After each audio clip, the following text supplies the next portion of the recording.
হাদি হাদি জিল্লা হাদি হাদি হাদি জিল্লা হাদি হাদি হাদি জিল্লা হাদি হাদি হাদি জনতা জনতা জনতা জনতা জনতা জনতা জনতা অবস্থা সংগ্রাম সংগ্রাম সংগ্রাম অবস্থা সংগ্রাম সংগ্রাম সংগ্রাম অবস্থা সংগ্রাম সংগ্রাম সংগ্রাম জনতা জনতা জনতা জনতা জিল্লা ঢাকা ঢাকা ঢাকা জিল্লা ঢাকা ঢাকা ঢাকা নির্ভর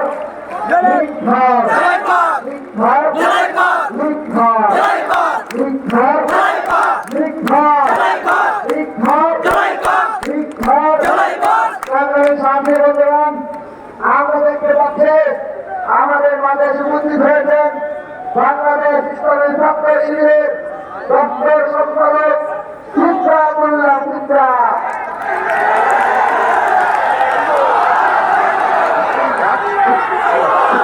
বাংলাদেশ সামনে বললাম